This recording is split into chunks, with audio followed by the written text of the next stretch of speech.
The invitation was a whisper of cardstock, cream and gold, impossibly elegant and utterly terrifying. Corinne held it like a primed explosive. The name on the envelope was hers, but the world it beckoned her into was not. It had been 5 years since she had inhabited that world, 5 years since its gravitational pull had almost torn her apart. The wedding of Minjun, the sister of the man she once loved, was not an event. It was a summons. She chose her dress with the precision of a soldier choosing armor, a deep sapphire silk that fell in a clean, severe line to her ankles. It was beautiful, but it was not loud. It was designed to glide through rooms, not to command them. It was a miscalculation. In this world, subtlety was mistaken for weakness, and she was about to walk into a coliseum where the lions were dressed in couture and starved for drama. The estate sprawled across the hills of a private California canyon, a monument to the kind of wealth that doesn't just buy privacy, but manufactures its own silence. As her car approached the gate, a man in a black suit with an earpiece stepped forward, holding up a hand. He was polite, but his eyes were chips of obsidian. "Invitation, please," he said, his voice a flatline. Corinne passed the card through the window. He examined it under a small, intense light, checking the watermark, the embossed seal. It was a security check worthy of a state dinner. She could feel the judgment radiating from him, the silent question, "You?" He looked from the impossibly expensive invitation to her face, a black woman alone in a modest sedan, and the cognitive dissonance was a palpable thing in the air between them. He finally nodded, his expression unreadable, and waved her through. The hostility had begun before she even parked her car. The ceremony was being held in the Rose Garden, a breathtaking amphitheater of manicured nature overlooking the Pacific. Guests mingled on the lawn, champagne flutes in hand, their laughter like the tinkling of expensive, brittle glass. As Corinne stepped from the stone pathway onto the grass, a hush seemed to follow her. It wasn't overt. It was a subtle shift in atmospheric pressure, the way the air changes before a storm. Conversations didn't stop, but they lowered in pitch. Heads didn't whip around, but they turned slowly, eyes lingering on her before flicking away. It was a masterclass in social exclusion, 100 tiny cuts delivered with perfect smiles. She was an anomaly, a glitch in their gilded matrix, and they were all silently, collectively agreeing to ignore the error until it went away. She found an empty chair near the back, a strategic retreat. But there was no real safety here. The whispers were everywhere, weaving through the scent of roses and salt spray. "Who is that?" "I heard she was a mistake from his past. Minjun has such a kind heart," inviting strays. Each phrase was a poison dart, and though her face remained a mask of serene neutrality, she felt everyone land. She focused on the details, the impossibly white runner down the aisle, the archway dripping with orchids and peonies, the string quartet playing something classical and sad. She focused on anything but the wall of ice that had formed around her. A woman in a Chanel suit the color of a flamingo, her face a taut mask of disdain, walked past. She was trailed by 2 other women, her acolytes. As she passed Corinne's chair, the woman, who someone had referred to as Mrs. Choi, spoke just loudly enough for the sound to carry. "Some people have no sense of propriety. They see an open door and assume it's for them." Corinne didn't flinch. She simply adjusted the silk of her dress over her knee, her movements deliberate and calm. Her composure was a foreign language they didn't understand, and it infuriated them. They wanted a scene. They wanted tears or a panicked retreat. She would give them nothing. The staff, however, were different. A young waiter approached her, his hands visibly trembling as he offered her a glass of water. "Ma'am," he said, his voice barely a whisper, and he refused to make eye contact, not out of disdain, but out of what looked like fear. He wasn't afraid of her. He was afraid for her, or perhaps afraid of what he knew that the other guests did not. It was the first clue that the ground beneath her was not as unstable as it seemed. The isolation intensified. It became a performance for the benefit of the crowd. Guests would walk towards her row of seats, see her, and then abruptly change direction, finding a sudden, urgent need to speak to someone on the opposite side of the garden. It was a synchronized shunning, a silent, cruel ballet. Corinne felt a familiar ache settle in her chest, the ghost of a pain she thought she had buried 5 years ago. This was why she had left. Not because of him, not because of Jinwoo, but because of this. The suffocating judgment, the unspoken rules, the constant, draining pressure of being the outsider who had somehow breached the walls. She had loved him, but she couldn't breathe in his world. And now, she was back in the vacuum, and the air was just as thin as she remembered. Mrs. Choi, emboldened by Corinne's stoicism, decided the passive approach wasn't yielding enough entertainment. She circled back, her champagne flute held delicately in her manicured hand. As she drew level with Corinne, she made a theatrical stumble, a clumsy, unbelievable lurch. Champagne, pale gold and bubbling, sloshed over the rim of the glass, arcing through the air. It wasn't aimed at Corinne's dress, a move that would have been too obvious. Instead, it splashed onto the pristine white runner just beside her feet, a deliberate stain marking her territory. "Oh, my heavens!" Mrs. Choi exclaimed, her voice dripping with false distress. "How clumsy of me!"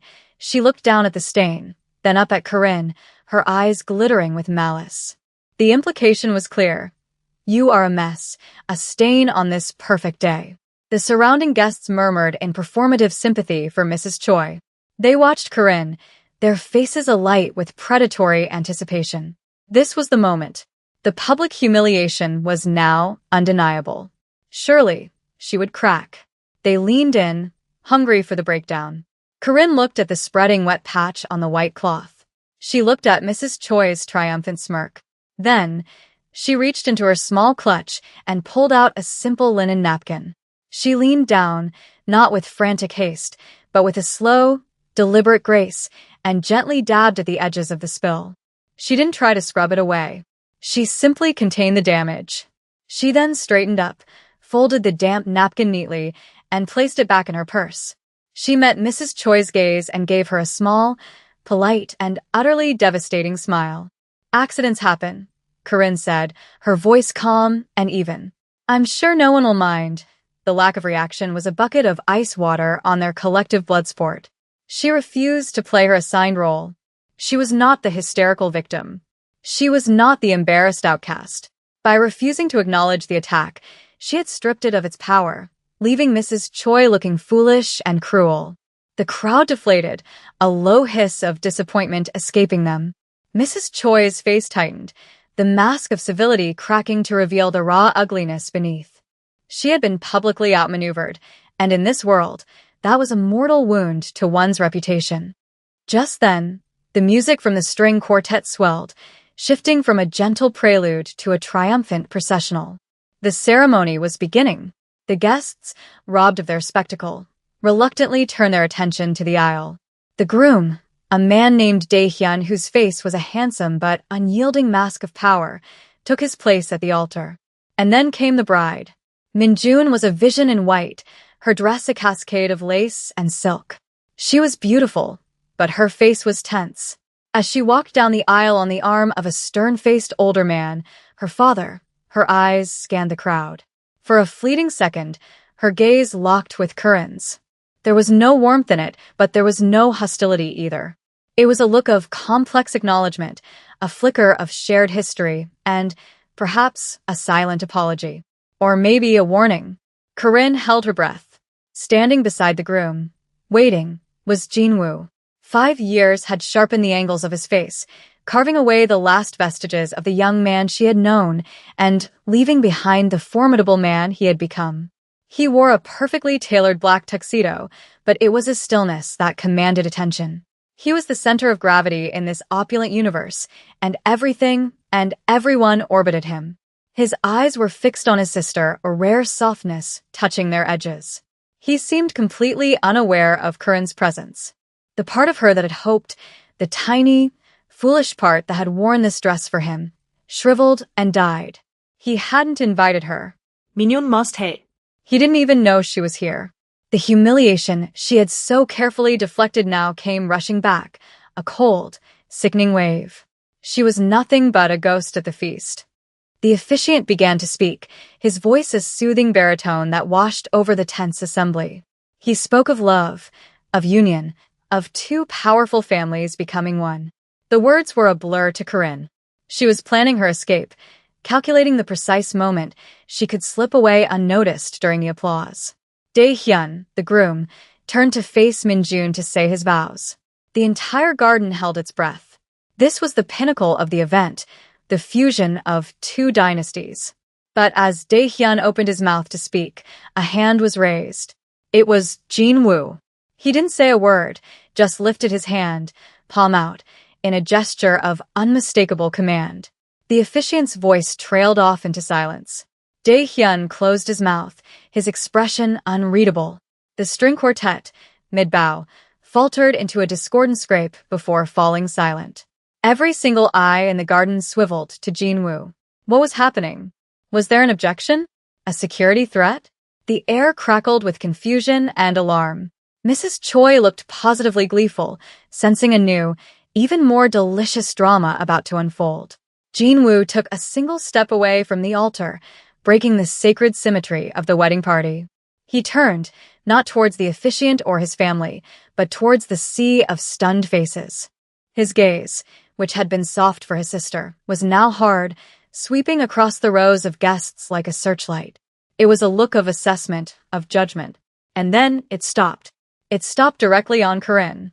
For the first time in 5 years, Jin-woo looked at her. And in that look, she saw everything. Regret, longing, and a terrifying, unshakable resolve. The world narrowed to the space between them.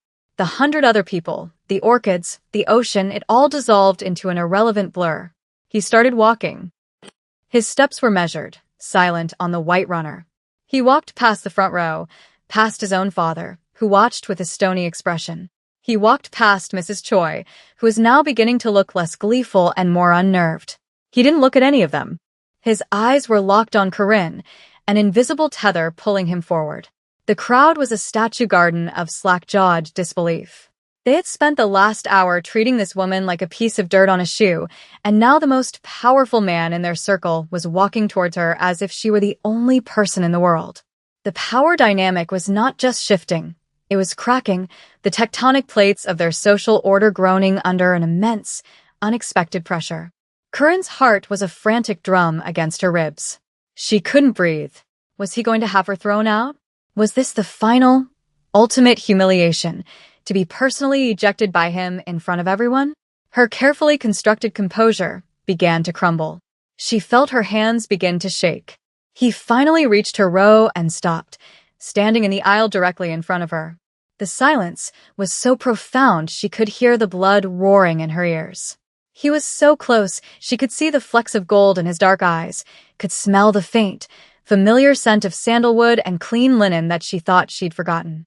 He looked down at her, his expression softening from its hard resolve into something achingly tender. "Corinne," he said. "Her name." He said her name, and the sound of it, spoken in his deep voice, echoed in the unnatural quiet. It wasn't an accusation. It was a prayer. A wave of murmurs rippled through the crowd. He knew her. He knew her name. And then he did something that shattered their reality completely. Kim Jin-woo, the feared and respected head of his organization, a man who bowed to no one, slowly, deliberately, went down on one knee in the grass before her. A collective gasp, sharp and unified, swept through the garden. Mrs. Choi's hand flew to her mouth, her eyes wide with horrified understanding. This was not an eviction. This was an enthronement. Jin-woo ignored the chaos he had unleashed. He looked up at Corinne, his gaze unwavering. 5 years, he said, his voice low but carrying with perfect clarity. For 5 years, I have lived with one regret. Letting you walk away. I told myself it was for your own good, to protect you from this world. I told myself I was being noble. He shook his head, a small, self-deprecating motion. It was a lie. It was cowardice. I was afraid I wasn't strong enough to protect you and to love you at the same time. I spent 5 years becoming strong enough. Strong enough that no one. His eyes flickered for a nanosecond towards Mrs. Choi, a glance as sharp and as cold as a shard of glass, would ever dare to make you feel unwelcome in my world again. From the inner pocket of his tuxedo, he pulled a small, dark blue velvet box. It was worn at the edges, a testament to how long it had been carried. The crowd seemed to shrink in on itself, the guests physically recoiling as if from a bright light. This was impossible. This was a nightmare. This was a coup. He opened the box. Inside, nestled on a bed of black silk, was a ring. It was not a delicate engagement ring. It was a statement. A flawless, emerald-cut diamond, easily 10 carats, flanked by 2 smaller but equally perfect sapphires, the exact shade of Corinne's dress. It was a weapon, a crown, a promise, all in one. My sister's wedding today was a beautiful event. Jinwoo continued, his voice resonating with absolute authority. But it was also a trap. I knew you'd come for her. Minjun sent the invitation, but I wrote the words. I have been waiting for this day. For you, he held the ring up. I'm not asking you to be my girlfriend, Corinne. I'm not asking you to date me. I am done with half measures and lost time. I'm asking you to be my wife. To be the queen of this family, with all the power and protection that comes with it. I'm asking you to marry me. Right here. Right now, he paused, his eyes searching hers. Say yes, and I will spend the rest of my life proving that this is the only world you will ever need. Time seemed to warp and stretch. For Corinne, the shocked faces of the guests, the half-married couple at the altar, the entire opulent scene, it all faded into white noise. There was only Jinwoo, kneeling before her, offering her not just a ring, but a kingdom. He was offering her the one thing she'd never had in his world, absolute, unquestionable power. The power to never be invisible again. Tears she had refused to shed under their scorn now welled in her eyes, but they were not tears of pain. They were tears of overwhelming, heart-stopping relief. The love she had buried under 5 years of scar tissue was still there, beating and alive. Yes, she whispered, her voice thick with emotion. Then, louder, clearer, for everyone to hear. Yes, a slow smile spread across Jinwoo's face, a genuine, breathtaking smile that transformed his severe features into the face of the man she remembered. He took the ring from the box and slid it onto her finger. It was a perfect fit. The weight of it was immense, a tangible anchor in a world that had just been turned upside down. He stood, pulling her gently to her feet. He framed her face with his hands, his thumbs brushing away her tears. I've got you, he murmured, for her ears only. I'll never let you go again, and then he kissed her. It wasn't a tentative, questioning kiss. It was a kiss of certainty, of possession, a public sealing of a new covenant in front of 100 stunned witnesses. The kiss broke the spell. The world came rushing back in a cacophony of sound and motion. The bride, Minjun, began to applaud, a wide, genuine grin on her face. Her new husband, Daehyun, joined in, a look of wry respect in his eyes. He had clearly been in on the plan. The staff, the waiters and planners who had watched Corinne with such fear, were now beaming. Their applause was the loudest of all. The guests, however, were a different story. Their shock curdled into panic. The power structure of their universe had been violently rewritten in the span of 5 minutes. The woman they had snubbed, insulted, and tried to humiliate was now, by all appearances, their new matriarch. The looks of terror were almost comical. People who had turned their backs on her were now desperately trying to catch her eye, to offer a fawning, pathetic smile of congratulations. They were tripping over themselves to show their allegiance, their faces masks of strained adoration. Mrs. Choi looked like she had seen a ghost.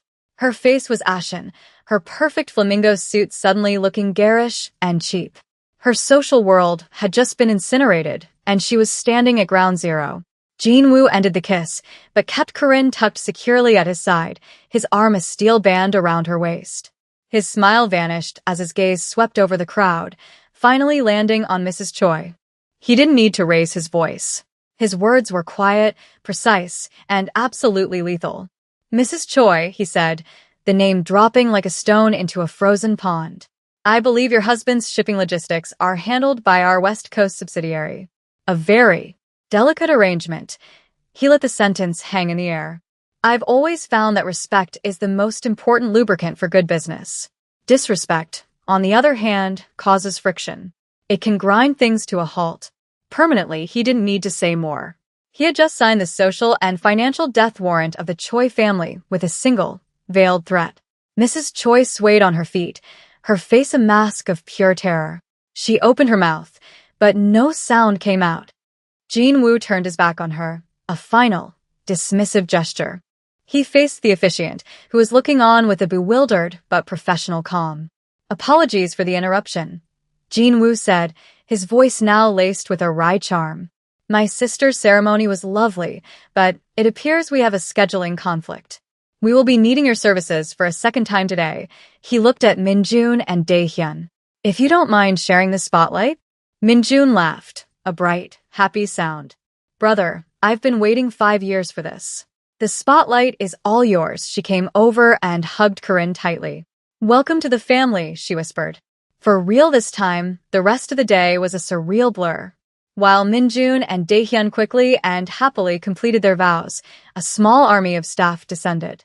With a quiet, terrifying efficiency that defined Jinwoo's organization, a second wedding was being prepared. A simple, elegant white dress was produced for Corinne, seemingly out of thin air. A bouquet of sapphire blue hydrangeas was assembled. Legal documents appeared on a silver platter, needing only signatures. Less than an hour after Jinwoo had proposed, Corinne found herself standing beside him at the same floral archway. The guests remained, now prisoners of etiquette, forced to watch the coronation of the woman they had tried to destroy. Their applause this time was thunderous, bordering on frantic, each clap a desperate plea for forgiveness. As the officiant pronounced them husband and wife, Jinwoo turned to her. He didn't kiss her immediately. He just looked at her, his eyes full of a deep, profound love that washed away all the hurt, all the years of loneliness. "You are safe now," he said. "You are home." This kiss was different from the first.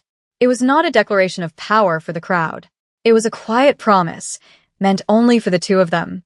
It was gentle and deep, a confirmation of a love that had survived time, distance, and the cruelty of a world that didn't understand it. As they walked back down the aisle, hand in hand, the crowd parted for them, an instinctive, deferential movement. Corinne walked with her head held high, the weight of the ring on her finger a comforting reality, the strength of her husband's hand in hers an unbreakable shield. She was no longer an outsider. She was the center. She had walked into the garden as a ghost, but she was leaving it as a queen. The sun was beginning to set, casting long shadows across the lawn, painting the sky in hues of orange and purple. It was the end of a perfect day and the beginning of an impossible, beautiful life.